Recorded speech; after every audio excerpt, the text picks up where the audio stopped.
Hey, Chris.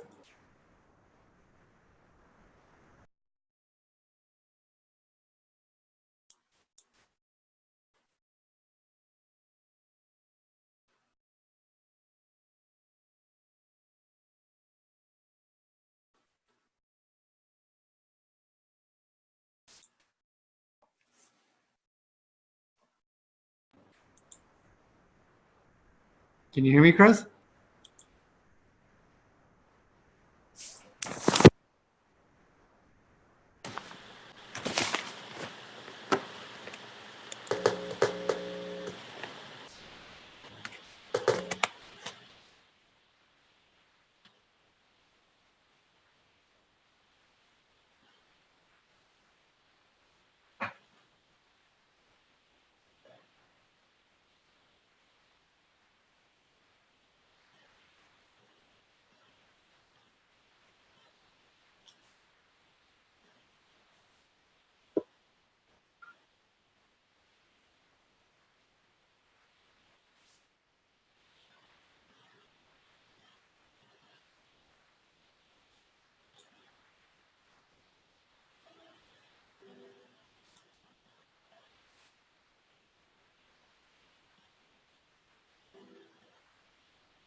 They're all muted.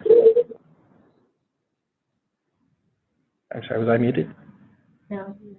Okay. Hopefully they can hear me. We can hear you now, Chris. Okay, great. Sorry about that. So as we get into this portion here, we're going to look at, you're going to have to unmute. There you go. Okay. Something else is picking up. We'll sort it out. Anyway, over 90% of the stones that form are cholesterol stones, and free cholesterol injures the gallbladder and promotes a hypomotility, which leads to gallbladder distension, the presence of sludge, and the presence of stones that then form and precipitate. And eventually a stone can get into the cystic duct and obstruct the duct, and this leads to further bile injury with ischemic mucosa leading to inflammation of the wall. These events can come and go as time goes on with a stone that's either passing through or persistently obstructing. There becomes increased tension in the wall, which impairs blood flow, and that's the general presentation of an acute gallstone. Infection may follow, but is not typical. Whereas with brown stones, these are usually related to repetitive biliary tract infections, and the repetitive biliary tract infections develop these brown pigmented stones, and these are usually related to enteric bacteria, often E. coli, Klebsiella, but also other more pathogenic bacteria like Clostridia can also be involved. And then last, you have got black pigment stones, which are usually related to elevated unconjugated bilirubin, and they're really made of calcium bilirubinate. They make up the fewest frequency of stones, and usually these are actually smaller stones, and they don't quite aggregate as large, but over time they can cause cholecystitis. Now the difficulty about this is that when we talk about acute cholecystitis, we're really talking about a histopathologic diagnosis. And the diagnostic criteria for acute cholecystitis is PMN infiltration in the wall of the gallbladder. That can change over time, and so the presence of and concentration of PMNs will change over time.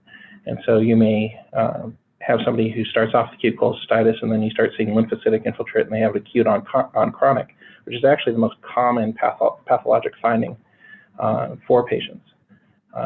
Now, chronic cholecystitis is defined as a mononuclear infiltrate, usually lymphocytes or plasmacytes. There's often the presence of these, I'm going to have trouble saying it, so I'm going to move this over so I can make sure I pronounce this correctly. I call it Rokitansky-Aschoff sinuses, which are basically invaginations of the mucosa through the gallbladder wall, and their presence alone is usually diagnostic of chronic cholecystitis, and then fibrosis that develops from repetitive incidents of injury. That differs from acalculous cholecystitis, where you generally see marked edema and epithelial necrosis. And so those are the three broad categories for the histopathologic diagnosis of these. Now, the difficult part about this is that we don't have any studies that accurately predict these histopathologic findings. The imaging, the history, the examination, you name it, there's not a specific study out there that accurately predicts that this is what the pathologist is going to see when they get a gallbladder. Similarly, much of what we're talking about as we go through the next part of slides don't describe accurately what the intraoperative appearance is going to be. And that's also an enigma that's existed throughout all the studies. When we think about diagnostic criteria, there's the epidemiologic approach to that, which is when you're applying a test, it depends on the positive likelihood ratio and the negative likelihood ratio. These are inverse proportions of sensitivity and specificity to each other to determine if a test result is more likely to support a diagnosis or if it's more likely to refute a diagnosis.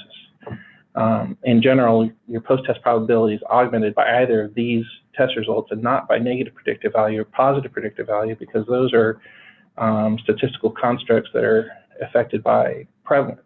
So the prevalence of disease dramatically affects your positive predictive value, negative predictive value, which is why we don't use those as diagnostic terms. Instead, we use the positive likelihood ratio. And as a convention, we've chosen that likelihood ratio is greater than 10 for positive or less than 0.1 for negative. Approach what we consider to be diagnostic as tools In other words, they change their post-test probability sufficiently enough that they make the other diagnosis excluded with a relevant level of exclusion. So when we look at the studies that accurately diagnose acute cholecystitis, we can review to see if any of these accurately do it. White blood cell count doesn't, LFTs don't, CRP levels don't, ultrasound doesn't, HIDA doesn't, CT doesn't, and MRI doesn't. So we're lacking tools out there. Yet we make this diagnosis, and we're asked to do this with a degree of certainty that reflects a profession. And so what we're really doing is making clinical diagnoses. It's a clinical presentation that these different data points as a constellation are inferred to represent the disease. Not that any one single one of them makes the diagnosis for us. The only way that happens is there. So histopathology makes a diagnosis, but everything else is supportive of that. And so I'm going to go through these different features here. I'm going to start with the imaging because that's generally the most interesting and controversial at times. I also start off with just looking, my general approach is I go to look at the literature, and the first thing is to go find a good source. And so this is from current surgical management. This is by Dr. Velmahos and Dr. Fagenholz chapter on acute cholecystitis.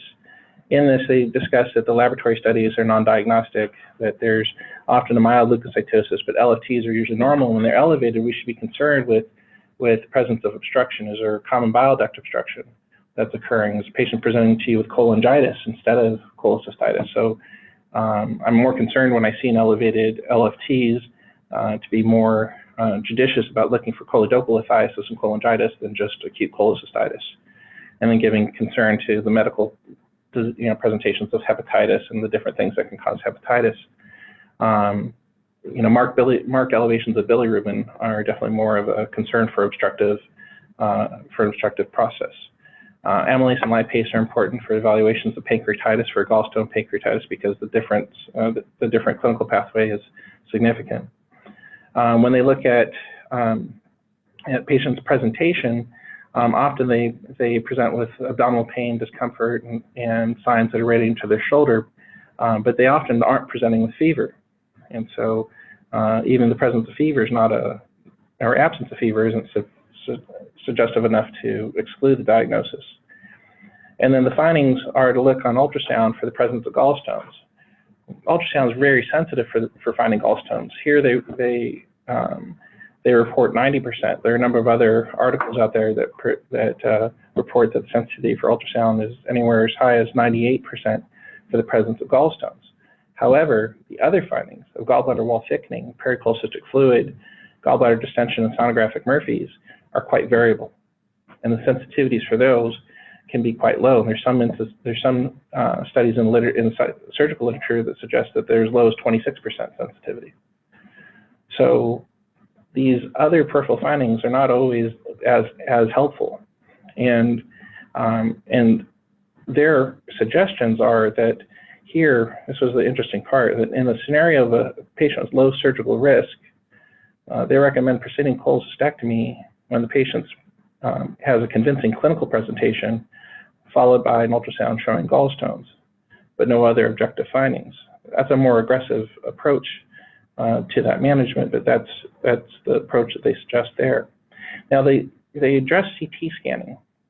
CT scanning is something that's given consideration when there's a potential for if patients presenting with other types of pain, discomfort, and you're not certain what the cause of that is. If they present with right upper quadrant pain and right lower quadrant pain, for instance, or if the clinical source isn't obvious. If they have a history of diverticulosis and they're presenting with pain, it could be an ascending diverticulitis, so on and so forth. So in those cases where you're considering alternative diagnoses, a CT scan may be obtained, and this was the interesting part to their analysis, was that if a CT was positive for the presence of gallbladder wall thickening and signs of inflammation, that there was no need to proceed with further studies, or rarely a need to proceed with any other further imaging study, as the CT scan alone supported performing cholecystectomy. And lastly, is that here they approach the other issues with regards to HIDA, that HIDA plays an important role in evaluating patient with equivocal findings, where they may have a negative ultrasound and you think this person has cholecystitis, and the HIDA is more sensitive and specific for that. And so finding a patient with cholecystitis, the HIDA helps you to identify those patients that you might miss otherwise. Comment there, yeah. Though, it doesn't make any sense. It says, although HIDA is highly specific and sensitive, it is not as widely available as CT. That's baloney. Firstly, it's been present for many more years than CT scan. Right. And it provides no useful information regarding other possible diagnoses. Well, it's about obstruction, yes, no. And is there obstruction of the cystic duct? Yes, no. Is there obstruction of the biliary tree? Yes, no. Those are the two questions it can answer, and those are very pertinent, because in my mind, if you have the ultrasound which shows stones, right, and you don't have the pericholocystic fluid, and you aren't quite clear that there's a sonographic Murphy, the HIDA scan flips you toward, yes, you really need to intervene, or no, you don't. Because if it is drained, and if a stagnant gallbladder still has a patent duct, it's drained. It just may not be functioning well, and a little antibiotic is going to go a long way, and you may not have to rush to the operator, depending on other things. There's so many other things. I just think this is very self-serving, is going fishing with a CT scan. You're right. If you don't know, CAT scan, that's our heavy lifting tool. It's a great tool, very effective. Right. But it's going to show you so many things that aren't clinically that important for that particular patient on that particular day necessarily. Right. I think to that point, as one of the things I think comes with being experienced is realizing that there are a lot of patients, and this is important for you, Dr. Grant, that there are a lot of patients you're going to see who are going to have positive stones. And you've got to be able to know that just the presence of stones doesn't mean that patient has acute disease. And you have to know, and you have to know how to interpret that data in the clinical context that it's meant to be. And so this applies to every test, right? You're going to come across tests where there's an unexpected test result. And your goal when that happens is to look back at what this patient's presenting with and say to yourself, what's the pretest likelihood this patient would have this? And if it was a low likelihood and you didn't think that, that's probably unrelated to their visit, right? Positive leukocyte esterase in a patient who's presenting with epigastric pain. I'm not going after treating them with antibiotics for UTI if they don't have dysuria, hematuria, frequency, and other findings, right? So there's a contextual component to all of this, and this is just a textbook approach. So this is not. Well, this is a university approach where they are just trying to get the work done, and they aren't looking at finances either. Because as you and I have discussed, there's another thing at play. Right.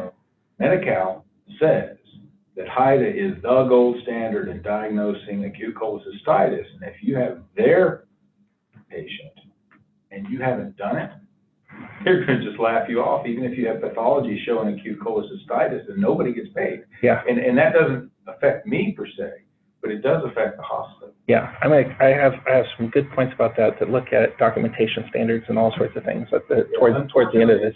There's so many moving targets that they're trying, there are folks that are trying not to help us take care of those patients. Right. And they have an obligation to pay, and they're trying to duck it. Yeah, and I've got a whole bunch of good stuff on that. This is just a brief overview of what are the criteria that we're looking for. In ultrasound, we're looking for presence of gallstones, and like I said, we're sensitive. We have high sensitivity for that. The next is gallbladder wall thickening. Greater than 3 millimeters is the current standard, but if you look through the literature, you're going to see 3 millimeters, 4 millimeters, and 5 millimeters. I haven't seen anybody use 6, but more or less 3, 4, and 5 what are seen in the literature. The presence of pericholocystic fluid is very operator dependent. I'll tell you that right now. Presence of sonographic Murphys. This is influenced by a number of things. So this is one of the few areas in the surgical literature where giving pain medications influences this result. There are a lot of other areas that giving pain medications don't influence your clinical evaluation of the patient, but it does with sonographic Murphys. it decreases the sensitivity of sonographic Murphy's when the patient gets an opiate prior to getting the ultrasound. What's the worst medication to give right here? Not an opiate. Actually, an opiate, because what you're talking about is a little peritonitis. Right. Focal peritonitis, that's what the Murphy's in. A true sonographic Murphy's, if well demonstrated, very predictive, highly predictive. Yeah. But if you give them Toradol, you'll knock that right out. Yeah. You'll knock it out, and that just screws up everything. The morphine, not quite so much. You know, they'll be comfortable, but they'll still have the catch. So that my approach to that, if somebody really needs the pain medicine ahead of time, just touch them with a little bit of morphine. That's fine. I did come across a paper that suggested that it decreases the sensitivity by 40% though. So 40%. So it depends though, because different people over the years have used a different definition for sonographic Murphy's, right? A Murphy sign and a sonographic Murphy sign are not equivalent. Right. A Murphy sign is you're pressing on somebody's right upper quadrant, they're taking a deep breath, and they arrest their breath because of the pain and discomfort from doing that. A sonographic Murphy's is taking the ultrasound over the gallbladder, pressing there, and that's the maximal point of tenderness is when you're over the gallbladder. It's not arresting the breath, and so some people have applied it differently. And you're generally not talking about that patient where they have they do their inspiration, they have the respiratory break. You're pretty sure you already know what the diagnosis is. We're not talking about that group of patients. So those are easy. Right. It's the hard ones. And what you'll get from the surgeon when you call them and say, well, okay, yeah, you saw stones, but what else? And we'll go through all of the things that we're talking about now. Right. So again, the sensitivity is variable for these other supportive findings, and this is generally considered the test of choice to initiate your evaluation of the patient who's presenting this way, because it gives you an opportunity to identify other etiologies. You can have an opportunity to look to see if there's common bile duct dilatation, if there's intrahepatic ductal dilatation for patients that are presenting with obstructive jaundice, the opportunity to look for free fluid, also recognizing that there are a number of false positives for gallbladder wall thickening. First and foremost is patients with ascites. So ascites gives you a false positive with regards to that, and that you'll see gallbladder wall thickening, but it may not be related. Patients with hepatic failure, all bets are off. Right. And then pancreatitis also can cause a lot of fluid around there and give an appearance of gallbladder wall thickening and may be unrelated. So those are some caveats to when you're interpreting these. Every single one of these findings has a series of false positive and negative issues that can affect them.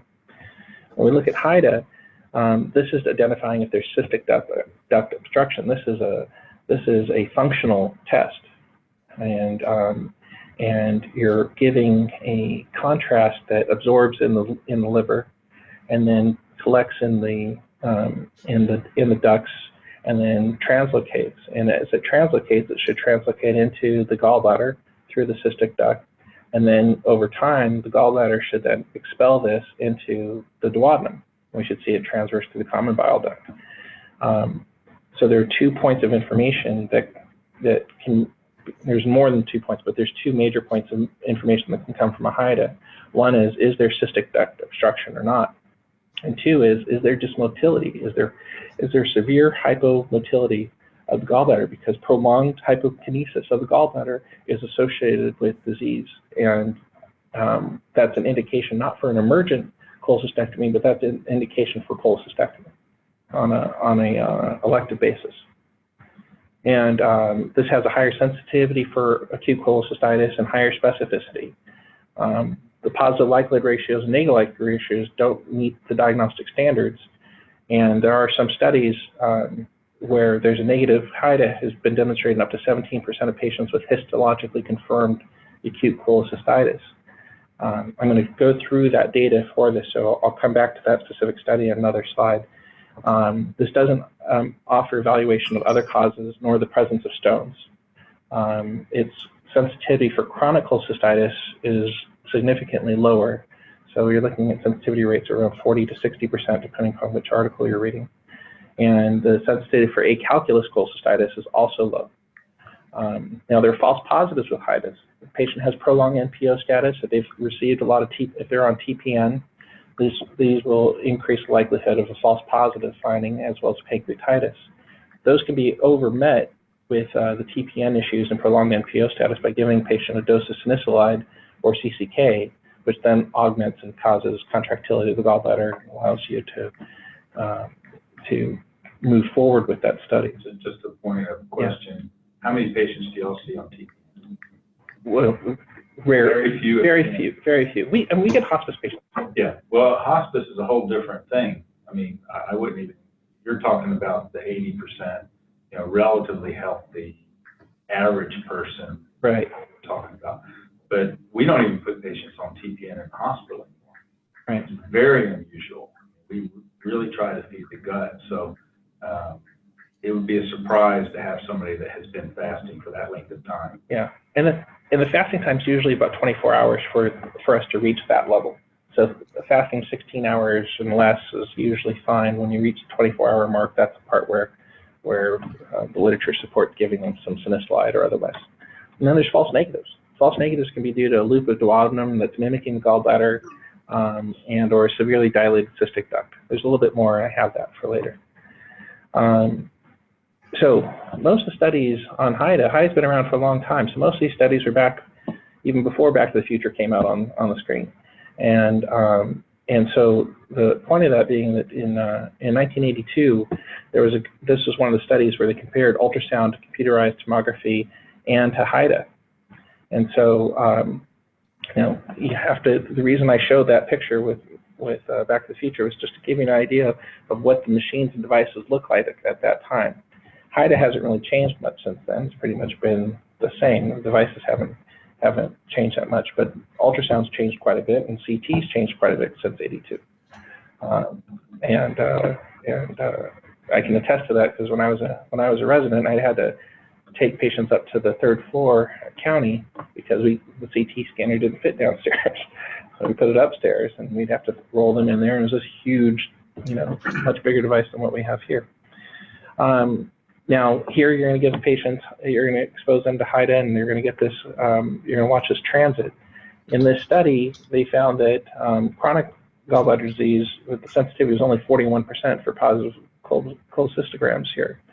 Overall, the sensitivity was higher in this group than it was for ultrasound and than it was for CT, with the exception of CT findings when pericholestic fluid is present or there's signs of stranding. That's a pretty good sign on a CT scan. It's just not it's not a high sensitivity. So you're not CTing people looking for gallbladder disease. If you come across it and you see it, it can be pretty specific. Now, this study then came out in 2012, and this is a systematic review. And in this review, they showed that the HIDA scan was far more sensitive than ultrasound and MRI. 94% sensitivity for HIDA, and specificities were 90%. Ultrasound was only 82% for sensitivity and 81% for specificity, and MRI was similar to ultrasound findings. There were too few CT studies available for them to review, so they didn't add any CT data. You would have enough MRIs to think that that's not a test you would ever order for this. Yeah, in Europe. Stones. In Europe, they're well, that's funny. More MR. In Europe, you used to have to sell your house to get a CT scan because there was one that several hospitals would share. Right, I'm sure and same for MRs. And so in this studies, it's important when you're looking at this data to look at, well, what was excluded? Well, the patients that are excluded from these patients are patients that were in the ICU. So ICU population is a very different population. It is generally a group with higher rates of acalculous cholecystitis, higher rates of comorbidity, and as a result, there's a number of other competing diagnoses for those patients. And so this was not a review of that. Down below here, I put this out just to show you, these are the only studies that they reviewed since 2000. And so there have only been a few studies, and of those, only one study was actually comparing ultrasound to HIDA. The rest were comparing ultrasound to MRI and ultrasound from an ER physician to that by a radiologist, and that ultrasound versus MR. What they found here was that while there was higher sensitivity and specificity, the comments were that with a full abdominal ultrasound examination is ready within 10 to 15 minutes, and often there's a lack of equipment and or personnel or availability for HIDA scan. which is why there's not an emphasis of HIDA from this report, despite its improved sensitivity and specificity. They found that also carries, a burden of ionizing radiation of about 3.7 millisieverts. These 3.7 millisieverts, just to give you an idea, a CT scan is about 12 millisieverts. So it's considerably less radiation than a CT scan. So I think if you're if you have a strong suspicion that the patient has cholecystitis and they have a negative ultrasound, a HIDA scan is a better use of that patient's radiation exposure than a CT scan is.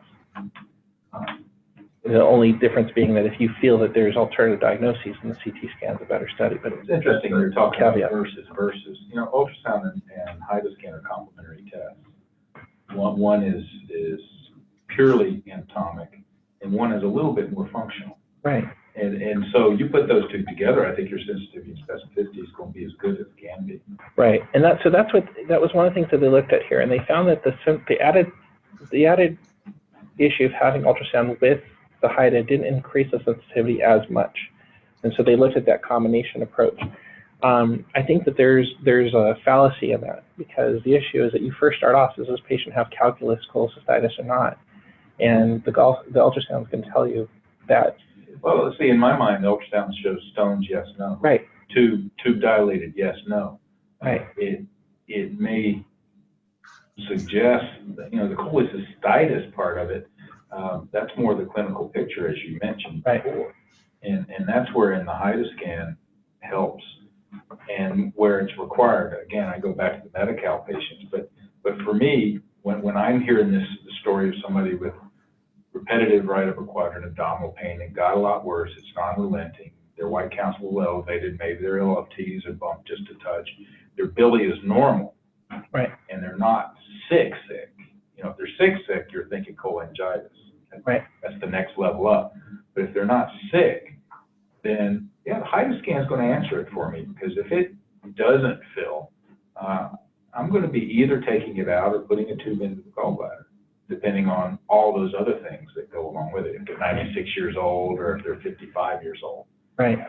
Their ASA classification is going to have a big. Right. No, if they're a 1 or a 2, then they're safe to go. And if there's time in the operating room, yeah, we'll just say, you know what, send them on up. We'll take care of it and get them out of the hospital in 24 hours. That's the ideal. But that's such an unusual patient. Right.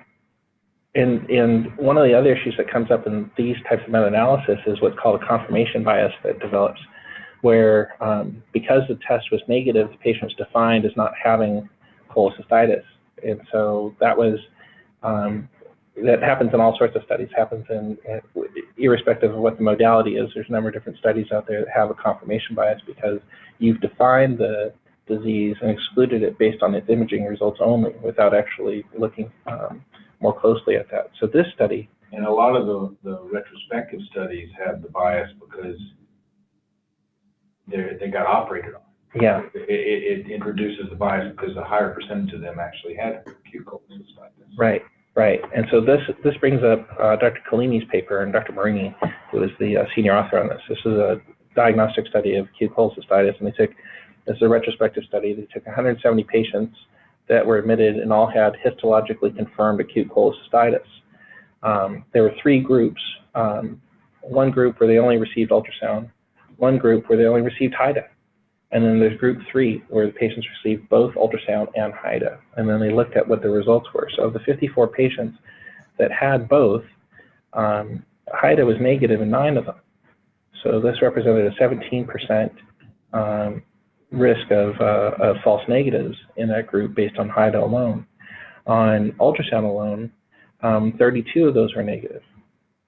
And so HIDA was positive in 75% of them. Still negative. This number here is probably 4 instead of 8. I actually wrote to Dr. Marini to get his response because it should have been 5 and 4 to reach this 9, because 5 and 4 reach there. But more or less, they divided this up just to show you what the different what their different approaches could be if they were imagining if you just did one or you just did the other. You pointed out, the bias here is that it's retrospective and you're already. Right, but this removes a confirmation bias because these patients were there. So this gives us a sense, and this was a 2001 study, which was why it was interesting that it was not included here. I think that they were looking at these studies as studies where they had both sides of a 2x2 table represented, where you had people with disease and without disease, whereas this one was just a single side study. This was only, they could only give you sensitivity, right? So they can't give you a idea of the positive likelihood ratio or negative likelihood ratio because there is no specificity in this study. So this doesn't add to the diagnostic criteria, so to speak, but answers an important bias by giving us a clue that you can have a negative HIDA scan and have acute cholecystitis, and the clinical picture is the important part of that. We have a comment from Don then. Yes, Don. Has a combined study with ultrasound and HIDA been done, assuming the two studies are additive? Is a fallacy? It's like adding two girls can't do it. So there are a number of studies. If we go back here, many of the studies were prior to 2000. So unfortunately, the issue is that there's biases based on the physicians that were performing ultrasound. Many of them hadn't been trained in ultrasound. For the ones that were emergency physician studies, for those that were radiologists, the quality of the ultrasounds were not quite the same, and so we've seen significant improvement. So it's hard to look at that older data and know that it applies to today as well. There is a recent study, I'm going to come up to that, by Dr. Blavis in just a moment. The one other aspect about that rate here of 17% of false negatives is in another report from New England Journal from Dr. Strasberg, who does a lot of publishing in this area, notes that the false negatives in HIDA scan can be dependent on time and the filling times. So if a gallbladder fills within 30 minutes, the false negative rate is only about 0.5%. Whereas if it takes more than 30 minutes to fill, it can approach a false negative rate of about 15 to 20%. So that's more closely aligned with what was observed in the previous study. So you're looking at 1 in 6, maybe 1 in 7 patients where HIDA is negative may actually have acute cholecystitis. Now, here's a study done by Dr. Rodriguez and his colleagues. This study is at a Ponce hospital in Puerto Rico, and there they have a protocol where their patients get ultrasounds and get HIDAs as part of their routine evaluation. Now, the way that they do that is the patients are seen, if they have positive ultrasound findings and a clinical history and evaluation suggesting that they should be treated for cholecystitis, they get admitted. And then once they're admitted, the surgery service then determines if they get a HIDA or not. And if they get a HIDA, they then proceed with that. They have a high rate of getting HIDAs in their institution, and it's part of their workup. So this is their report on that. They found that elevated glucose, older age, and older age is an important component for cholecystitis. You're more likely to get cholecystitis as you get older. But they also found, interesting to other studies, that white blood cell count elevation was an independent predictor of cholecystitis in their population. That's not necessarily seen in many other studies. And then they looked at the cost of doing this, and they found that their approach with a HIDA led to increased time to surgery, increased length of stay, and increased costs. Here is a histogram of the pathology that was seen, and the majority of the cases were patients with chronic cholecystitis with stone, acute on chronic, acute. Here's acute on chronic as well without stone, and then this is acute cholecystitis with stone, and then lastly you've got these smaller ones of acute cholecystitis without stone and acute on chronic without stone. And so overall, again, it's difficult, even with any of these studies, to accurately predict what the histopathology is going to be. So when they say delayed care, the fact that they had so many gangrenous cholecystitis patients tells me that they were already delaying care. Right. I'm interested to know what their definition of delay was, because fewer than half of all patients had truly acute cholecystitis. Right. I'll have to look back more closely at it. This part of this, there's two studies related to these authors. This particular study wasn't as in-depth in its writing of its protocol as the previous one. And then CT scans. CT scans are not highly sensitive for the presence of gallbladder disease, but they can be highly specific when it's found. They're more sensitive for identifying pericolicic fluid inflammatory changes with gallbladder wall thickening than the other studies. More useful if there's an alternative diagnosis suspected, but otherwise I think that's the point there. With MRIs, similar performance to ultrasound for acute cholecystitis, it's a valuable tool for the assessment of post-surgical bile injury. As is HIDA. Yeah. And then as a reasonable tool to determine choledochal lithiasis, though ERCP is really diagnostic and therapeutic and probably should be the preferred way of proceeding with most patients. MRCP was being overutilized here and slowed down MR. I mean, we've got one. Yeah. And getting an MR, you have to order a stat for even the least non-emergent thing. Otherwise, It never gets done. And truth be told, 80% of all stones in the common duct will pass. So it's the 20% you're talking about. And there will be a time where MRCP is helpful, particularly with that high ASA risky patient that you really would like to know. But the truth of the matter is, if the HIDA scan doesn't drain well, I'm going to ask Dr. Feldman to do an ERCP before I go to the operating room. Right. Or in the young, healthy postpartum gal who has gallstone pancreatitis, which is a very common problem here, I'll do the cholecystectomy, do the cholangiogram, and Dr. Feldman will be standing by. Right. Because then you can utilize the same anesthetic. That's the ideal. We don't always do it that way, but that's one of the ways we'll try to consolidate those things. But we're lucky. We have, we'll be unlucky when he retires, but we've got a very good ERCP specialist here. The others are good, but he's really good at it. Right. And can do the ultrasounds and a lot of the additional manipulations that really keep you from having to do big open biliary procedures, because it's better not to have to do that. Right, and that is, and it's one of the considerations on our part too, that when we have, when we have Kaiser patients coming through, we have to consider and consult with who's on for GI, so we find out, do they do ERCPs or do we need to transfer them? Well, it's interesting you bring up Kaiser, because we used to do the Kaiser overflow gallbladders for many years, and their approach to biliary disease is delay.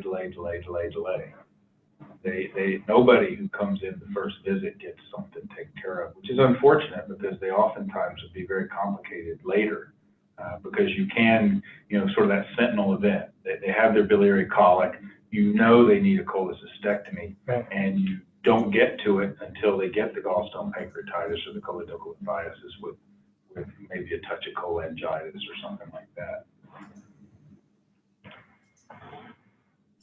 And then the last point here is that in patients with equivocal ultrasound findings in pregnant patients, MRI would be a preferred method since you're decreasing their exposure to radiation. So this is a study I really liked. Dr. Madney and colleagues out of, I think they're out of Houston, or actually they're not, they're out of Dallas, because it's Parkland. And they came up with a grading scale for cholecystitis. The nice part of this study is they looked at different findings on ultrasound and lab work to see how predictive they were of the severity of the intraoperative appearance. And they found that in general, there wasn't much correlation between any of these findings, with the exception of pericholecystic fluid. Pericholecystic fluid is only seen in patients with a higher grade level of inflammation seen, and otherwise white blood cell counts were relatively within normal ranges across all of the different gradations, as were the LFTs and even total bilirubins. The one exception being white blood cell counts generally more elevated in the grade 5 patients, because these patients are generally presenting with gangrenous disease and they're generally more septic. That's the only issue there. Overall, operating room time differs by gradation as well. And the nice part about this scale is it could provide an important tool to predict what the operative time is necessary for the patient, as well as what the complexity of the surgery is, to enhance billing to reflect the added skill that's necessary to remove somebody who comes in with a gallbladder that's Robin eggs blue versus one that's completely That's just inflamed. Their grade 1 still took them over an hour, and I'm thinking, that's a 30-minute case. Yeah, well, I don't know if they're the same, but I know at Cedars, for instance, their cases, almost all of their cases include intraoperative cholangiogram. So maybe that's an approach that adds a few minutes here. Yeah, well, we get very few easy gallbladders. The ones that we do are gallstone pancreatitis, because the inflammation is pancreatic and we're the gallbladder, so the anatomy around the gallbladder is fine, and doing the cholangiogram is easy. And that's a 30-minute case. It's really simple. It's when the anatomy is distorted from scarring, acute inflammation, like that's why we'll back off of those and put a drain in. It's bad. Yeah. Grade 4, grade 5 that they're showing you up there, you see that. Truth be told, as soon as you see that, perk it. Just pop a tube in there, keep them on antibiotics, they get better, and you bring them back in 2 months, and then it's easy. Yeah, and there are a number of, there's a few studies out there that show that about 20% of perks are placed intraoperatively, because you get in there and you look at this and realize that it's more amenable to perking it than and the risk is common duct injury. I mean, yeah. That's what you're talking about. I'll give you an example. My most recent intraoperative percutaneous drainage was a gal who had unsuspected early cirrhosis. She was Jehovah's Witness, and she had severe acute calculous cholecystitis. I mean, severe. You touched on it and bled. And so she's a Jehovah's Witness. What are you going to do with that? Yeah. So I drained it, brought her back 8 weeks later. She hated the tube. She wanted it out from day 1. Brought her back 8 weeks later, and it looked like the grade 2 picture instead of the grade 5. Yeah.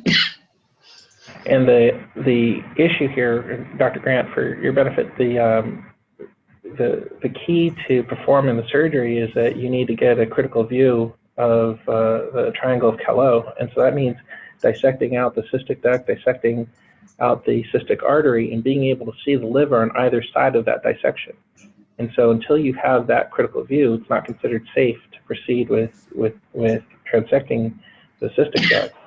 And if a patient has had prior surgery, that's an important component to that history, and conveying that to the surgeon as well, and letting them know they do have a past surgical history, because that also may complicate their approach. There are a number of other articles that look at 4-port versus 3-port techniques for doing this, and there are a number of other competing ways of doing this now that are being developed, and I've got a few images to show you how this can also be done in different ways. But ultimately, getting that critical view is the key part of this, and the amount of inflammation that's present, and how much this gallbladder may be with it. You're seeing the peritoneal reflection here, but that if there's a lot of peritonitis and this is stuck up against the liver, it's very difficult to remove this off, and without causing injury and leading to common bile duct injuries is difficult in and of itself. Now, I'm going to fast forward to something really quickly here that tends to that. This is just an idea of the different anatomy of gallbladders and different types of accessory ducts that can be present. So we'd like to think everybody's just like Netter, but they're just not. And there are times that you even have patients with duplicative gallbladders, and then on ultrasound. Never seen it. Okay. But the good news for you guys is you don't have to worry about that. Well, we do with certain parts, in that patients can present with a pharyngean cap. And when you're looking at that in ultrasound, if you don't have a lot of experience of doing those ultrasounds, it can throw you off into figuring out, am I actually looking at a gallbladder or not? And well, that's just a folded end. Right. That's part of the reason, and you alluded to it earlier. ED physicians are doing ultrasounds way more than ever before. But just know that your specialists aren't going to rely upon that, because it's not in the record. It's not got the actual report that carries with it the liability share, because everybody who touches the patient shares in the liability. Right. And I think I'm pretty certain that all of us get the formal ultrasound when we feel the patient needs to be admitted, but it makes a difference for us to more quickly see patients and discharge them, that don't have those findings. So more ED physicians I would do tell that. you that you have to be really convinced that they can go home before you do that, based upon only your, I mean, if it's clear, then Right. probably they need the test anyway for you to convince yourself you're doing it, because you want to get practiced at it. Right? Well, it varies. I mean, because you're using it as a diagnostic decision tool. So there are times where I'll ultrasound somebody quickly and determine what I think is going on. If I already have a suspicion of acute cholecystitis and I see the stones and they're there, then I'm ordering things and I'm starting to develop my plan for that patient. I may be ordering, I might be ordering antibiotics early or not. If it's appropriate, I might be ordering additional studies that are setting that patient up because I've already seen what's going on, and I can do that quickly. So that quick decision branch point making isn't an anchored decision, but it does help me begin to move quicker. And if you're credentialed and you've done, and if you've done over 1,000 scans that have been reviewed as part of your training, you're pretty good at being able to recognize if there's stone or not stone there, and that's happening. As we said before, the presence of stones alone doesn't really, get your interest, but it doesn't make the diagnosis. Right. And so then the issue comes to guidelines. And so we look at different guidelines that are out there. There aren't a lot of guidelines in the U.S. literature. It's really interesting to me. The European literature, pardon me? Tokyo stuff. Yeah, the Tokyo guidelines are mainly, and then there's this ESL, the European guidelines here, where the recommendations are, the approach is to evaluate the patients for clinical presentation of pain, discomfort, get an ultrasound, and then they also have a recommendation here for CT, which was a low quality evidence recommendation. So it was a consideration more than a strong recommendation. That abdominal ultrasound is imaging choice in these patients, and detecting accuracy of 95% here. And then here with the HIDA scan, they discuss its higher sensitivity, but also that there's generally less availability and there could be failure. They're referencing that same one we talked about. Right. So then you have the Tokyo guidelines. Now the Tokyo guidelines have just been updated this past year. So they're called Tokyo 18 now. They're given a slash because they really weren't that different from the Tokyo guidelines from 2013. So they've listed them here as such. This is the presence of Murphy sign or right upper quadrant mass or pain, tenderness, a patient with systemic signs of inflammation such as fever or elevated CRP or elevated white blood cell count. The CRP is one of the things that's a little bit more unique to the Tokyo guidelines. Yeah, since when have we ever ordered a CRP? I've never been a CRP. Oh, well, we get them all the time on our severe cellulitis patients because they're predictive of necrotizing infection. It's of all the tests that you would do from a laboratory standpoint, it has the highest weight for predicting a more necrotizing infection, but it's not specific in many ways. And then imaging findings as being characteristic of cholecystitis. If you have one in A and one in B, it meets criteria for suspected diagnosis, and if you have one in each one of these categories, it's considered definite diagnosis. This next article here by Dr. Bilal, by Dr.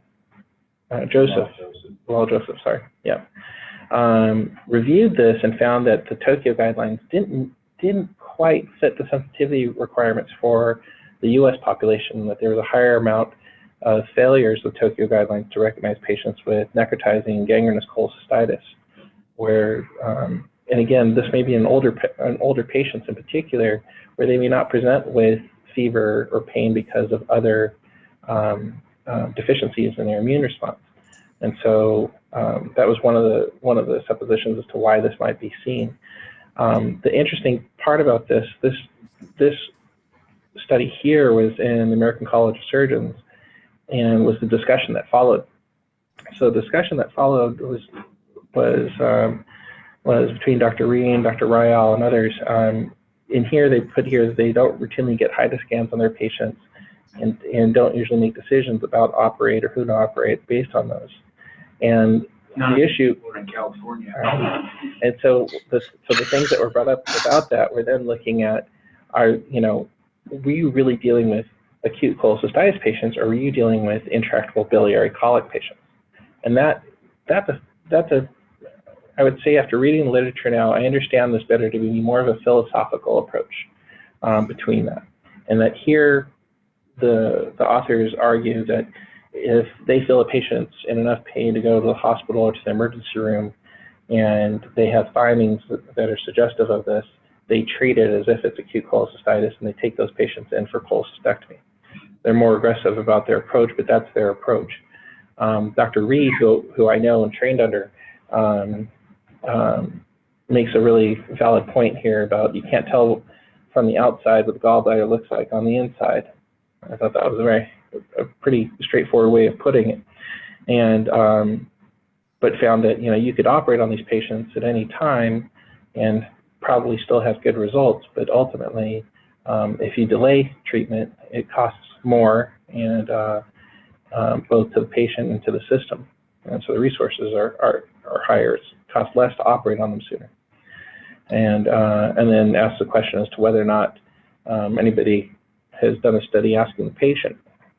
And Dr. Ryle's response to that was, well, the patients are going to pretty much lead based on your presentation to them. If you tell them, I would like to keep you out of pain and discomfort, they're going to take the option of having the surgery done right away. And if you tell them, I think we can cool this down and make you better and do this better later, they're going to go with you on that too. I mean, at the end of the day, they're going to trust your clinical approach to this, and that says a lot about what our responsibilities are. When we look at delayed cholecystectomy, there's a number of studies that have come out showing that there are a number of risks with delayed cholecystectomy. This is not an approach of where a cholecystostomy is placed and there's a delayed cholecystectomy. This is I think as you put it before, some people kind of kick the can down the road and wait. And when they do that, you increase the risks of obstructive jaundice, pancreatitis, mainly gallstone pancreatitis, cholangitis, fistula formation, and gallstone ileus. Well, the fistula and the gallstone ileus are highly unusual. Yeah. They just don't have, but the cholangitis, pancreatitis, much more common. Yeah. And so the interesting thing about that is there was somebody that came out that decided to model how big of a study would you have to do to see differences in these less common risks.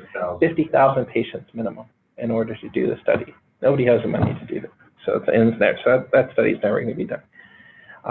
Well, a part of what you have to fold into this is how the emergency department has changed in its role in the care of patients, and how the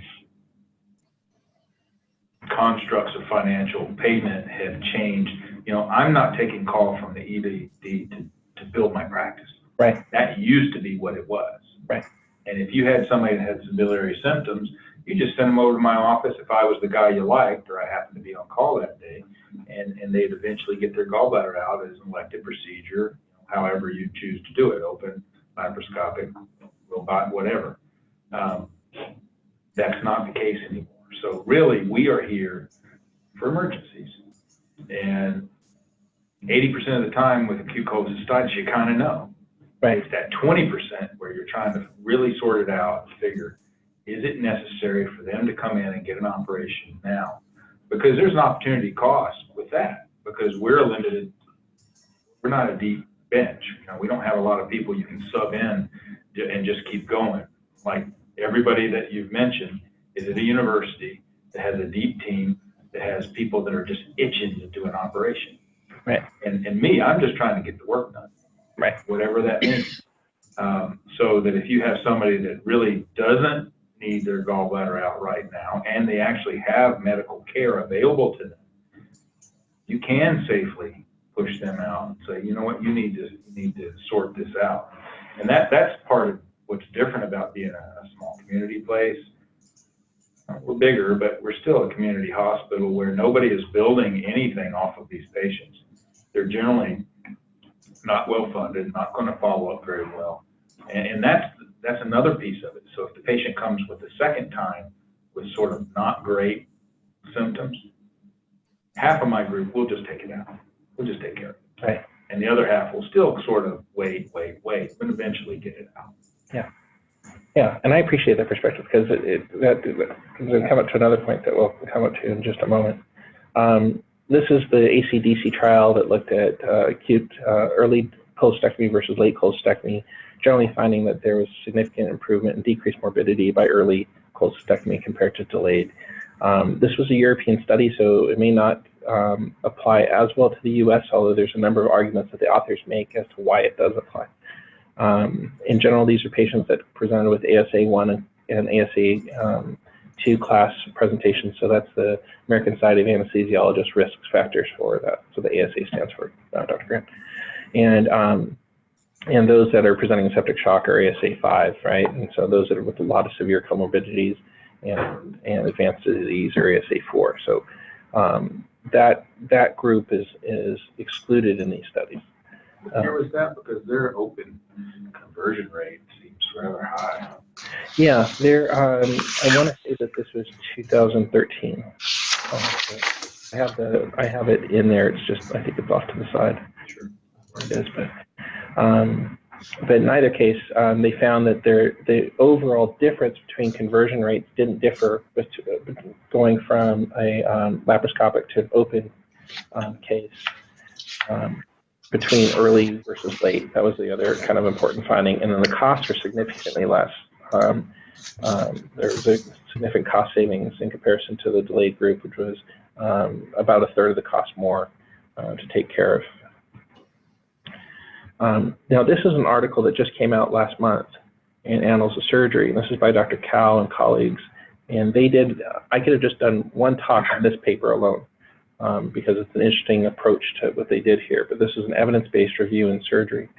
Overall, the summary of their review was that early laparoscopic cholecystectomy for cholecystitis should be approached irrespective of the duration of symptoms. One of the things we didn't talk about specifically was a lot of patients, even with low ASA classes, if they've had symptoms for more than 72 hours, may have a cholecystostomy ordered for them because of the concern that the duration of symptoms correspond with difficulty of getting that critical view. This study went through the literature and kind of broke it down and looked at whether or not that is dogma or if that is reflected in study. And so, well, you know where 72 hours comes from. I don't know where this The is. length of a weekend. Oh. Friday afternoon to Monday morning. Okay. The patient came in Friday afternoon. Yeah, we'll put them on for Monday. Yeah. Put them on antibiotics, make them NPO. Wait. Okay. That's where 72 hours came from. Interesting. Yeah. So. Yeah.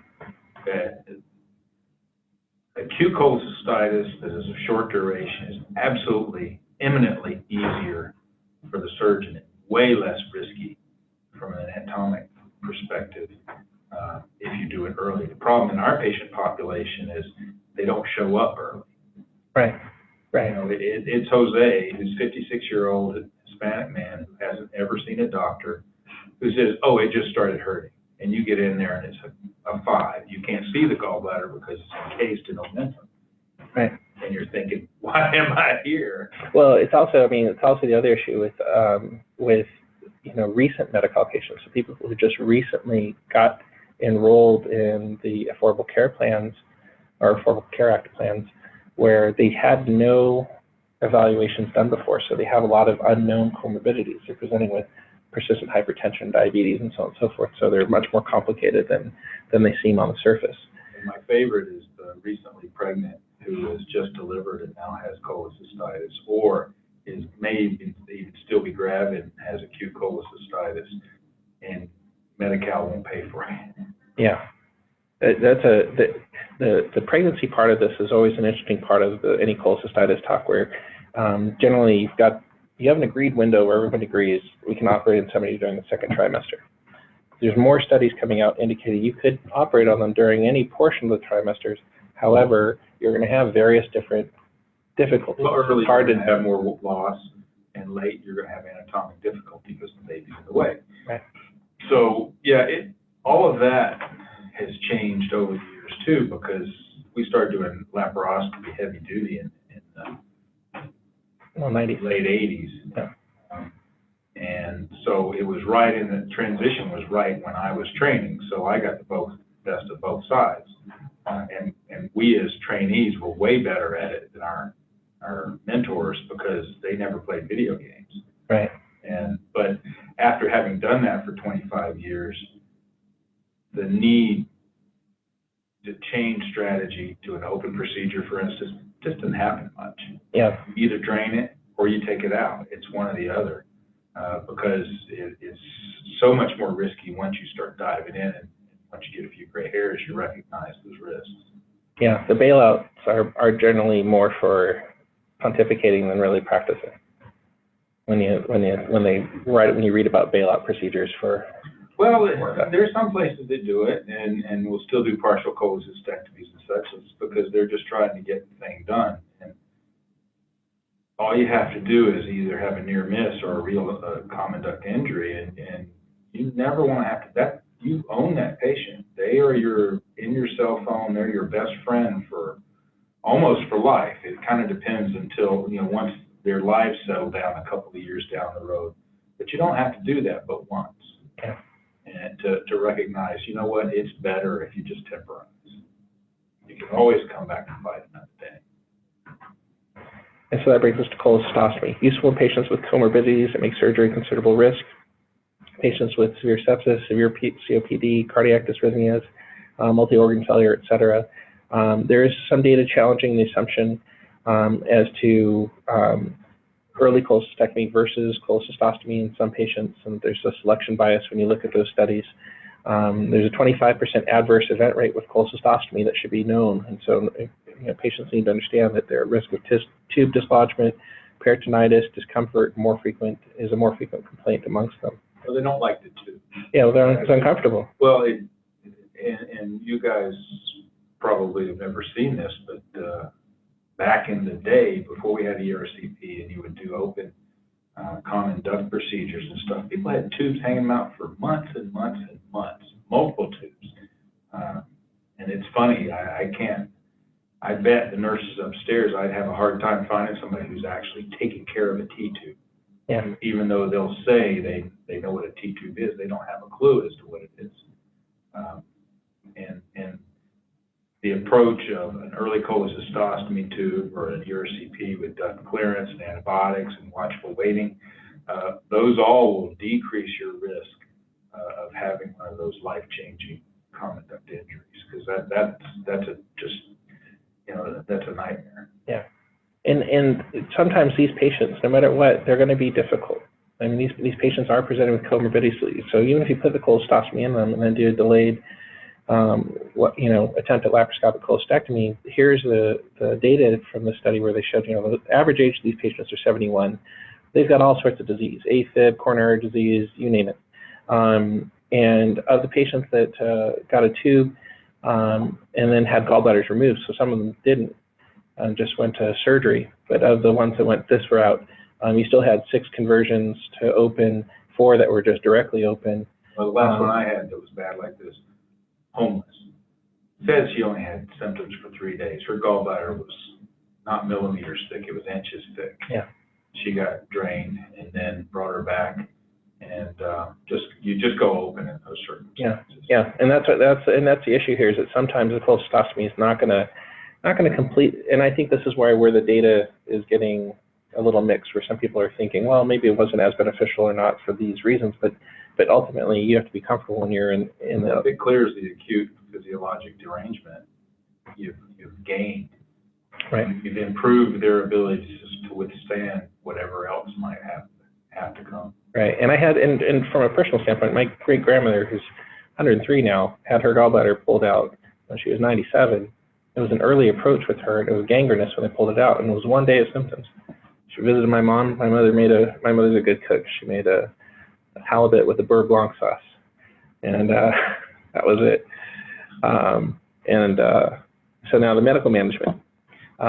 First line treatment is to either use Unison or Zosyn, or to use Rocephin and Flagyl, so that way you're covering for enteric and anaerobes together. Alternative regimens are those listed here in case they have allergies to the first line regimens or some contraindication otherwise to them. Looking at early cholecystectomy versus other methods of either watchful waiting or delayed cholecystectomy. This was a cost-based analysis and looking at both costs as well as quality of life. And they found that early cholecystitis was superior to early cholecystectomy was superior to all other methods. What you're seeing here is what's called a Monte Carlo simulation, where you input your data. So if you have, well, this is probably a NISQUIP dump, which is Xavier Nathan's is the guy who does all the matched or propensity the severity balance. He's the guy who does our TQIP, trauma quality stuff.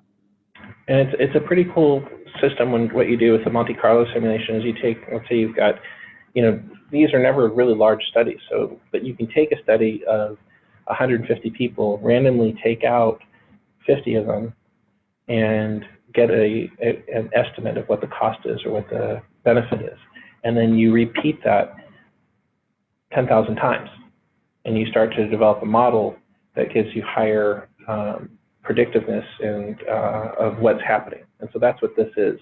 So this is a illustration of applying that model over and over and over again and trying to see what the extremes are with that to see if there's a difference that's challenging that opinion. And so overall, this is a pretty robust study in terms of its analysis showing that. And then they showed also that there was considerable cost savings in approaching this versus the delayed approach. And so this is where I think bringing up the costs is an important part of this. The entire healthcare finance is changing. And you may not notice it because it's changing while you're in training, but it's changing from a fee-for-service structure to a pay-for-performance structure and bundled payments. And so the profit margins for hospitals is being squeezed down further and further and further. So a cost-effective approach to care is something that we all have to move towards because the puck is moving. And so we've got to skate to the puck rather than trying to chase it. Otherwise, you're going to be at a disadvantage to other competitors. And so the more resource-intense approach that you have to any diagnosis, doesn't matter what the diagnosis is, the more resource-intense approach you have to that, the less profitable you're going to be at that approach. And you're going to get squeezed on this at the end. So what you're seeing occurring now in healthcare structures is a period of scrutiny, where providers are being scrutinized for their resource utilization. We're at the beginning of it, but we're in it. We're not in infancy. I'd say we're in toddler phase at least at this point. And we're finding that healthcare structures are going to be impinged upon by Medicare, Medi-Cal, as well as large payer groups to perform the same tasks in a more efficient, less resource-intensive way. And the groups that can adapt to do that are going to continue. I wouldn't even say the word thrive, because I don't think thrive is in that formula of savings. They will survive, and those that don't, won't. And those practices will wither away, and they will become conglomerate practices, or they will become these combination ACO practice groups where the providers and the hospital are more entrenched with each other. That creates a whole bunch of other interesting models. And I've practiced up in Los Angeles for years before coming here, and I saw how that was happening there in places in LA, and that's going to be coming down. Oh, it's here. Yeah. So what I would point out from here is elective cholecystectomy is the most cost-effective thing. So if patients go see their doctors, get an outpatient workup, get referred, and get taken care of, instead of waiting. Right. And just putting it off until it's Friday night and come see you. Right. It's much more effective. Yeah, and the emergency visits are add considerable cost to that system. So somebody that's having repetitive emergency visits is even that much more costly to the service. Now, here's that issue though that you bring up though too. Anybody with a bile duct injury is the most expensive to this process. So that doesn't even estimate how it shortens life. Yeah. It's a very big impact. It probably affects the surgeon's viability and ability to continue to practice in the locale. There's a whole lot of aspects of it.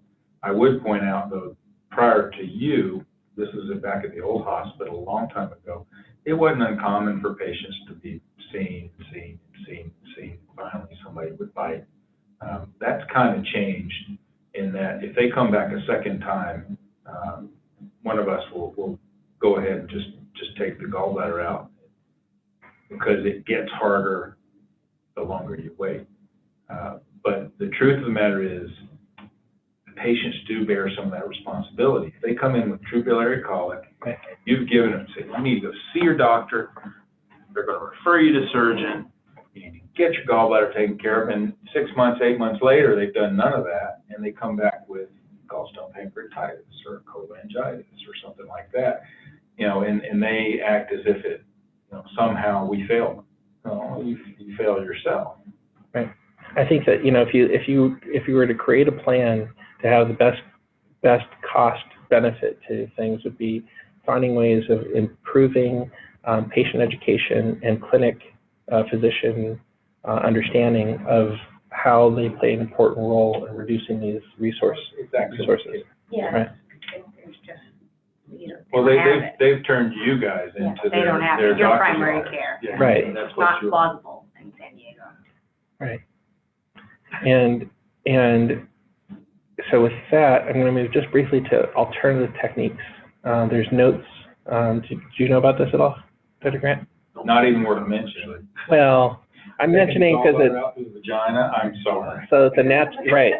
So Not kidding. right. Natural orifice, whatever. Transluminal endoscopic done it? surgery. Hell no. So it's not indicated for acute cholecystitis. This is for the patient that doesn't want to have scars on their abdomen. They're allowed to dictate their care. They Well, unfortunately. and it's not covered by most insurers. So The only good thing about that is the technological advances that allow it to happen. And that's the same thing that's true with the robot. The robot is the loss leader. That Right. takes 3 times as long to do a case, maybe 2 times as long now, once people get used to it. It's not necessary. And oh, by the way, 5mm trocar sites, in most of our patients, you can't see them. You don't know they're there anymore. right. They heal well enough that, okay, where was your incision? Oh, it was somewhere up here. Well, where is it? Show me. Right. Well, it was somewhere up here. That's why single incision gallbladder has a much higher incidence of hernia. Yeah. And it just doesn't make any sense. You did mention a 3-hole technique or a 4-hole technique. If it's acute, it's always 4 because you need the extra retraction. But if it's not so acute, a 3 trocar technique is very simple, and particularly if you're not doing a cholangiogram, even if you have to, sometimes it's okay. But even that, the 5mm trocar is a freebie in a sense, and because it's such a small incision, it hurts a little bit because you're stabbing them. Right. But you gain so much more mobility. It's just the practicality of all those things. You put it all together. When doing a gallbladder with a robot, yeah, it's good to get. It's a way to get good at the robot. It doesn't really help the patient that much more. It's no different than doing it laparoscopically. Right. And then this is the other approach, is the endoscopic drain, right, that you come through and you can actually create a conduit between there to drain that way. Again, these are expensive. Axio stent, and that's what Dr. Feldman can do, the axio stents, and he has done them in a couple of really difficult patients. So we had a patient that had choledocholitis, but had a gastric bypass. Yeah. So there was a defunctionalized stomach, and he had to put an axio stent, let it mature, and then drive through it to do the ERCP to get the common duct drain. Oh. And then there's this. This is the issue that muddies all the water for all of us. Is you have groups like Harvard Pilgrim that define what they will pay and consider medical necessary care. So in their payment, they describe acute acalculous cholecystitis as this, as fever with an elevated white count, and absence of stones, and then documented consideration of cholecystostomy, and either gallbladder findings of pericholecystic fluid and wall thickening, or a non-visualization of the HIDA. When we get to acute cholecystitis, they also require all of these to be present, even though we know the majority of patients don't present with fever, don't present with elevated white blood cell counts. They do present obviously with biliary colic and nausea, but the recommendations here are all, and then under the imaging categories, they have either wall thickening or pericostal fluid, or non-visualization of HIDA. They'll pay for other things, but you've got to call it something different. You've got to call it acute biliary colic. And if they're coming for the emergency room visit for this, they need to be refractory to IV Toradol. This is their... Toradol is the only medication I've ever seen that has masked peritonitis. Yeah. Frank peritonitis. Yeah. Morphine doesn't unless you give them enough for them to go to sleep. Says and/or narcotics, so. Well, Yeah. narcotics, So you can just get a little whiff of narcotics. Yeah, we don't need to be pain-free during the evaluation, but you do want to be kind if you can. But when you look at this data, you know that this is, if you're drawing a Venn of this group, this is a small subportion of the people that actually have the disease, and it's who they're defining that they'll make payment without an immediate denial. Now, it doesn't mean that you can't send an appeal and get payment, but the fact is that costs you money every time you have to do that, and so it can... Just so you know, it costs us more to submit a claim to Medi-Cal, get paid for any of these cases. So Right. we don't take Medi-Cal. We take care of the patients, but we don't bill Medi-Cal. And so that brings us to looking at pathways. After going through this data, it seems that if a patient presents with the right story, that meets the Tokyo criteria, that should be a time that we get a surgical consult. And then from that point forward, the decision of how to manage the patient, how to move forward, is at the surgeon's discretion, because it's always at your discretion. But the way to move forward with the resources, because we have to, at some point, we're going to have to get more efficient with this. And you're not one of the surgeons that approaches it this way, but we do have some colleagues who won't see a patient unless a HIDA scan is done, no matter how good the story is, no matter how good the exam is, no matter how many of the ancillary findings are present on ultrasound. They just won't come see the patient because they want the HIDA done. And that's not going to be an efficient way of doing it. Well, it shouldn't be. There should never be a never or always. There's room for wiggle both ends of that. And there's some patients that don't need a whole lot of workup, and then there are others that do. Right, but so I'll tell you a trend that I've noticed lately, and this is not just at this center, but it's happening across at Palm as well, where sometimes we'll call for a surgical consult, and the response is we'll get a HIDA. If it's negative, order discharge patient, or if it's negative, or if it's positive, order cholecystostomy. And there's not a consult on those charts. In fact, they're not seen by the surgeon. And well, any of us that are ordering, asking for a cholecystostomy, unless it's an obvious thing, should have seen the patient. But that's been the trend in the interaction. And so I'm trying to find a way, if we could approach this, where we agree that my background is slightly different than some of my colleagues. I started off as a general surgical intern, and then went into emergency medicine. So my approach is reflective of how my surgical colleagues taught me when I started. So I always think of a surgeon as a decision maker. You guys, as you should, you turn them over to us, and once I get them, it's for days and days and days, maybe weeks, months, years, depending on what the problem is. Right. So I agree we should have somewhat consensus in the vast majority of patients, and what I kind of expect is an ultrasound, because that's kind of the basic easy thing. Nobody gets hurt while you do it. You're not getting any x-rays, and a HIDA scan if it's appropriate. And the reason I want the HIDA scan is as much for the common duct drainage as it is for the cystic duct drainage. If it's a positive non-visualization, it's good. That's all we need. We'll schedule it and get on with it. Now, time of day matters. If that's at 2 p.m., I'll have the gallbladder out by 8 p.m. if I can get on the schedule. and the patient will go home the next day. But if it's 8 p.m., midnight, there's no gallbladder that has to be done in the middle of the night. Totally agree. Once in a while, we'll do that just because of practicality. You know, I'm going on vacation. I don't want to dump it on my partner. Or I know the add-on list tomorrow is hell. There's no chance I could get on before midnight the next night. So you just bite the bullet and take care of it. Or if they have peritonitis and free air or something. I mean, well, but that's, you know, I used to could say this. I'd never seen gallbladder perforation in the absence of injury. I had one. Tom Motes called me up on call probably 6 months, maybe a little more now. Relatively youngish guy in his 40s. He says, I got this guy, he's got abdominal pain, and he's got some fluid on CT scan. What do you think? I'm looking at it, and I said, well, he says, yeah, I got a high to look at that. I said, well, he's got gallbladder perforation. You can see it. It just goes, right. It goes right down here. He goes, oh, okay. I took his gallbladder out because he was perforated. That is highly unusual. That just doesn't, it's not like perforated appendicitis. It just doesn't happen. Even if they get gangrenous, it just sort of festers. It doesn't pop. Yeah. It's very unusual. And if it gets, you know, that's when, you know, if you have gangrenous cholecystitis or emphysematous cholecystitis, that's actually when the CT scan is very helpful. You look and you go, oh, there's the diagnosis right there, sitting there looking. And if you have a nice rim of fluid, that's very helpful. Ultrasound will often show it, but sometimes it kind of doesn't. And if they have cirrhosis, I don't care what it shows.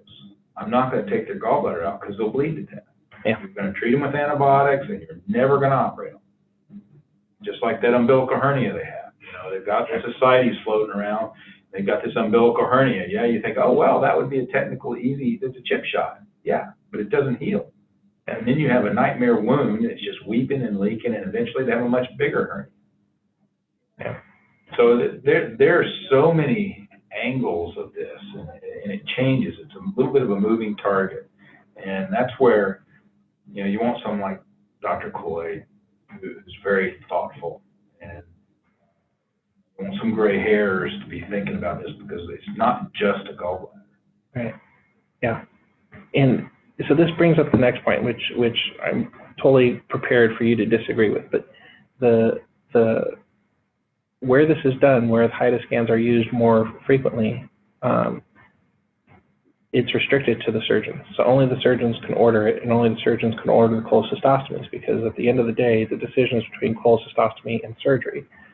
And well, I don't have a problem with the surgeon being the one that calls the shot on the cholecystostomy. Sometimes you can do that on the phone with whoever's calling you by looking at the imaging and getting the story and say, look, this patient is not a candidate.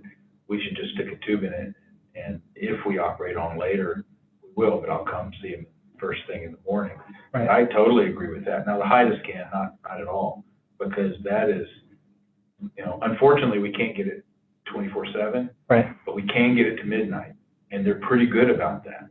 So if you're thinking it and it's in the evening, you go ahead and get it started. That gives us so much information, particularly if it's positive, and I can get on the add-on list the following morning. Or if it's negative, then they can, or even Well, if it's delayed imaging, it can be, somebody can be admitted to the hospital, started on their antibiotics, start figuring out, well, is this or isn't it? Because it's not always a slam dunk.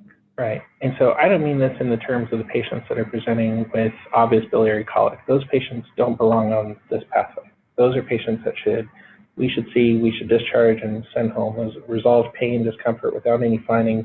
Yes, they've got gallstones. Yes, they've got pain that sounds like it's related to the gallstone, but Sometimes they should just go. Sometimes that pain persists long enough that you're thinking, oh, well, it's more than 4 hours. Yeah, and we had a patient like that recently where that patient. And then the next day, she's like, I'm hungry. Can I eat? Right. And Sure.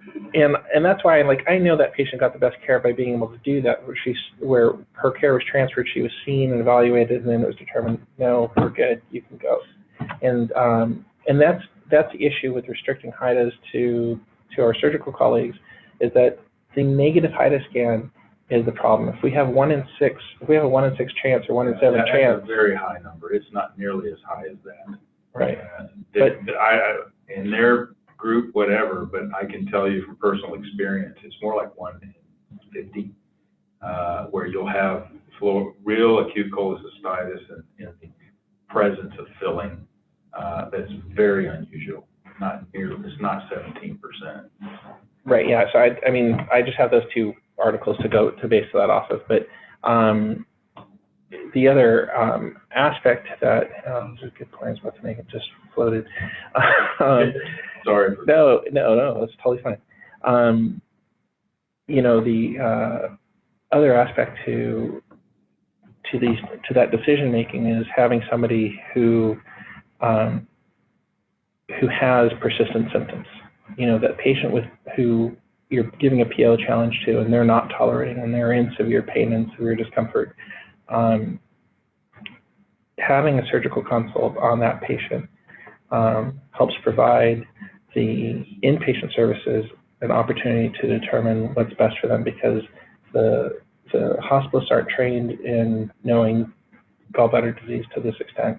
Most emergency physicians are trained to understanding the differences with HIDA scans. And so our ability to mitigate what a negative imaging study does on somebody who has a classic presentation is different. And at the benefit to the patient, that's where... Well, the current population in the hospital notwithstanding, whereas we really don't have room, my thought about this is you really don't need to overthink it to that degree. I overthink everything. Well, this is excellent. I don't, this is all the information that's out there. But your decision is, can they go home or can they not? And if they cannot, do you really need to get into it? Can that be just sort of moved on through the system, and the system takes care of it? Because that's what used to happen. I would tell you that used to be acceptable for an emergency physician to have that.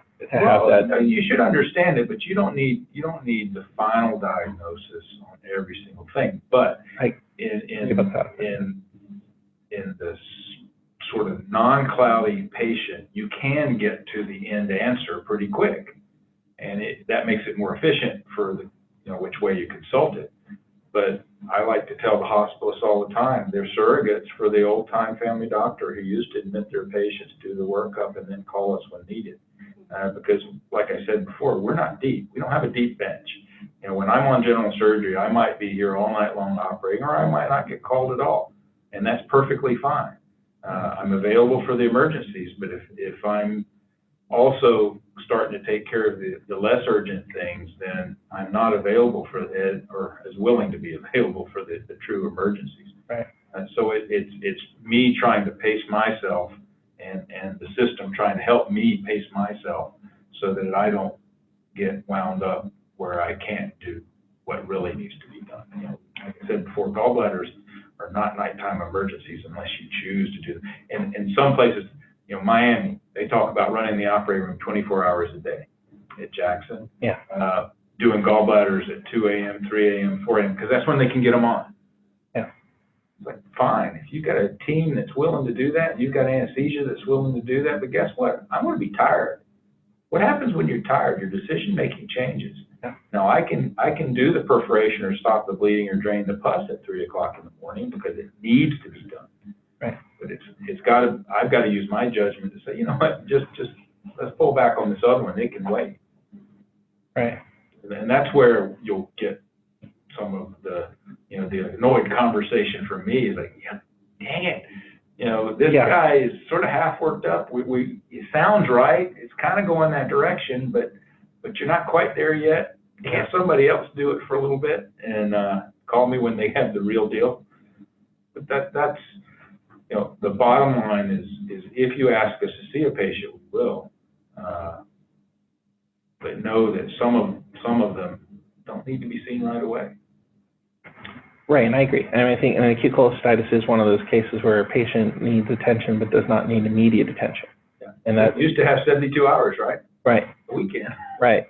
And I think that as we look forward to when we are going to be under the scrutiny of pay for performance, we're going to have to cut back on HIDAs. Is going to have to be something we cut back on to some degree as well, because I think your marginal cost for the HIDA scan is very low.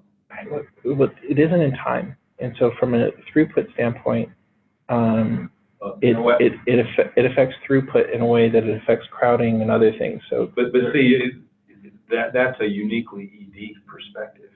I know. Because you guys are just bombarded from all sides. Right. And just know that there's not going to be a whole lot of empathy coming from the ones who, well, you know what, this workup didn't pan out. Moved them on. Right, and it's a difficult balance, but it's one that is unique to our perspective. I mean, we are trying to disposition patients to grab the next patient, not to, we're always moving forward with more work. We're always increasing our workload. We're never trying to decrease our workload. Well, I think that's part of the challenge is there's a group of patients that shouldn't even ever come to the emergency department. Y'all are burdened. But that's our mission, is that we're here and we're the accessory for all these patients. And so what we're seeing that delays, in any form of care. My approach when I was in training was, I'm here for the emergency. I'm here to manage your emergency. If you don't have an emergency, you need to move on. And I need to get to the patient that has the emergency, because that's pretty much where they pushed me. Where I am now. My specialty is in resuscitation. I'm an expert at resuscitation. If you come to me with a number of things that are life-threatening, I'm excellent at identifying them, prioritizing what needs to be done, knowing who should be a team player. Yeah. Right. But my attitude changed over the years to realizing that the better throughput I have for each patient, no matter how insane the complaint is, the better throughput I have for that patient. It used to be when a consultant would ask me, would you consult X, Y, and Z doctor for me for this patient's being admitted, I used to fight back vigorously and explain to them, you call your own consult. Well, I'm busy seeing new patients. They should call their own consults, because that communication is key. It is, and I've learned over the years too, though, that if it affects throughput, if it helps that patient, not even that patient, if it helps 100 patients like that patient as a system move through our system better, I'm behind. Faster is not necessarily better. No, I'm not necessarily saying that, but. Is the hospital asking to make these consults? Oh yeah, all the time. Oh, constantly. But it happens. We asked to call you, I call you guys. It happens. It's infuriating. It happens across all services. It's not just a single service. Yeah, well, what the problem is then they don't know what you're communicating to me. Yeah. Right, unless I put it in the note, and I'm burdened to get my notes done. I think your efficiency would be much improved if the fallback position was hospitalists agree to admit whatever needs to be worked up, and it gets worked up. Yeah. Well, I don't want to blame the hospital side. It's not just them. It's all this. No, I get it. But if they're like, call the hospital. But if you call me, I'm like, a patient that fell down and you have to find a subdural, what happens? I call the neurosurgeon. You don't have to. Right. Unless you've already done it, in which sometimes you have. But in general, it's like, you know what? No, you don't need to call them. I'll take care of it. Right. Because that communication, and that's key across all parts of the platform, is if the communication is good, the patient actually gets better care. Yeah. And it's more efficient. And we do need to have a more efficient way of alerting people that they would like to have somebody seen without having to call them and wake them to do that. That's part of our problem. It's a system problem. It's ubiquitous across systems, where somebody knows they want a consult. There's no reason to call them at 2 in the morning for the consult, but there are plenty of times where I get a colleague saying, did you call the neurologist on this patient? And you're like, well, I know they're not going to do anything right now, so I don't think we need to call them. There are times that we have disagreements about it, but we've agreed in our group with only one exception, and we basically forced him to accept this, that things, the gallbladder consult from the middle of the night doesn't have to, it can go to the next person. After 7:30, it can be the next person be consult, because that person's in a better position. It happens to me all the time. If I come on at 7:30, at 7:31, I'll get a call. Hey, we got this patient that came in last night as this, and this, and I'm in a much better position to schedule it somewhere during the day, rather than have the person who was on the day before try to stick with it, because then you're there at 6 o'clock, 8 o'clock at night, the day after being on duty. That's very unsatisfactory. Right. And so I think the only other aspect to get back at this, where we could actually do a study here, because I was looking last year to see how many HIDAs did we do, and we did over 500 HIDAs last year. That's a lot. Well, you should ask how many of them for medical patients. No, I'm right. So this is, but the problem is, Because their words, HIDA scan is the gold standard for diagnosing acute cholecystitis. right. So I did approach that with a different way. And what I did is I went to SC and I asked faculty there if there is somebody that could identify for me how they handle their TARs. Like what are the documentation requirements for your TAR in order to submit to Medi-Cal? And their response was they didn't have a faculty member to refer me to because they just don't do them. But they order them. And why don't? Because they have residents and they're deep in the. They have a deep bench. And that's why I appreciate your perspective on that. I know that at some point we're going to have to approach this in a way that is more efficient. It's just those days are coming. Well, just order ultrasound and get the HIDA. But we might be able to find ways of doing that even without a HIDA, just based on the clinical findings, and find a way of documenting it in the way that the other centers document it. I'll tell you this. So there may be a way of, 2019, if I could find a way to do it without a HIDA and get the same reimbursement for the hospital, would that be both a cost savings and resources and benefit to everybody? I want the information. I feel very comfortable now. And the patients that I had as an example, one of them is a guy that came in with a fever, low blood pressure, and right upper quadrant pain. And I was the first one that was called. Yeah. And I said, this patient's got I didn't even have to hear anything else. I said, this patient's got cholangitis till proven otherwise. He had an OCP in the morning, drained the pus, miraculously felt better. I took his gallbladder out the following day. Yeah. And that's where HIDA scan just showed liver, nothing else. Just confirmed, that's cholangitis. And I think that is the simple thing. I don't think they need CAT scans. The 3 patients I had was the one whose 5 days of right upper quadrant abdominal pain was gone by morning. Right. A little hydration, a little pain management, a little NPO. She was fine with no inspiratory catch, and her HIDA scan showed prompt visualization. The following morning, her white count was still normal. So I asked her, "Do you want me to take it? I'm offering to take your gallbladder out because it's going to need to come out at some point, but it doesn't need to come out now." Right. She said, "I'd rather go. I'd rather eat lunch and go home." It's fine. The next patient was the one with the cholangitis, and he had his duct cleared, his antibiotics given, fluid administration. He had a CT scan. Probably wasn't terribly helpful, but the HIDA scan was. And then the final patient was gallstone pancreatitis. This one actually was admitted to the hospitalist a couple of days later, which that was perfect. The patient had a lipase of 60,000. This patient had a CT scan too. And where I think that was a valuable CT scan is because you got to look at the pancreas with real pancreatitis, and it's kind of nice to see what it looks like. That's a 49-year-old female? Yeah. Looked okay. It looked pretty darn good. So, that's where, but see, 2 of those 3 CT scans, not necessary. Right.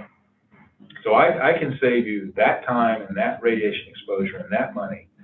And the marginal cost of the CAT scanner is limited too. I mean, right. You want to keep your magnet spinning or your image is spinning. Well, but that's how you actually make charges. But less so. But that's the issue because of the healthcare financing's changing. Oh well, what they've done is the fee-for-service model's gone away. And well, they've taken whatever little fat that we had left, right? Doctors, and it's gone. Yeah. And now they're coming, and they left the hospitals alone largely up until now. Yeah. But now that's where the margin is. Right. So the business aspect of it is taking away that margin to send it to your investors. And the answer is, you know what? You're not really achieving what we think we are. If I'm trying to be cost effective in the operating room, when there's just huge waste in areas that, on a magnitude that are hundreds and thousands of times larger, you lose your real energy to try, yes, you want to take care of the patient. You want to do as quickly and as gently as possible. You want them to be happy. Right. But you also want to be able to still do it the next day and the next day and the next day, because this is a marathon that we're running. Your patients are going to show up no matter what. Yeah. Every day it's going to be exactly the same patients. Their names will change a little bit, but not much. Yeah. Yeah. They're just showing up crazier right now. Well, that's unfortunate. Yeah. So So just pack them all into side D, you know, it's nice and clean. we like it that way. Pretty. We like it It's that so way. funny how it goes from, you know, everything was brand new and then it's just not anymore. Yeah. So anyway, so that's my presentation on cholecystitis. No, that's good, but I do think, you know, my personal preference is a formal ultrasound with a HIDA scan will answer the vast majority of your questions. It will save you getting the CAT scan. Now, if you just don't know, CAT scan is your heavy lifter. I mean, that unfortunately, that's the world we live in. And if you ever are in a paneled room, what are they going to ask you? Why didn't you get a CAT scan? Yeah. Because Yep. that's what And they then they're say. gonna say, why do you care about the insurance company? Something goes bad. No, that's Right. exactly right. You gotta cover yourself. Yeah, no, it's unfortunate, and you know, that's why in trauma, I light them up. If I'm even thinking about sending them home, I light them up, because if I don't, and I miss something, You're lit up. Yeah. I just completely. Yeah. And we have to be You able, can't miss where you miss. and the good news about that is in our TQIP data, we have better survival than we're in the top, you know, highest percentage. We're significantly better than most everybody else. And I think it's because we scan the crap out of everybody. But we also try not to activate the non-activations. Right. It's getting late. Thank you. Thank you. Thank you, it was very Appreciate it. nice. Thanks. Thank you. I don't think I've ever met you. I'm have- Aurora. I'm one of the new What's your name? Aurora, Aurora, nice to meet you. PA with Dashy's group, Oh, Chairs for Hospital Medicine. awesome. And I haven't met you in nice to meet you. And then we'll have this recorded. We can send it to folks as well if they want to see it. Nice to meet you. Take care, guys. Hi. Dr. Grant, any questions? No, I think it's a good discussion about those kind of things, and a lot of things. Still remembering. Good, good. Look up a little more stuff too. That was good, that's good.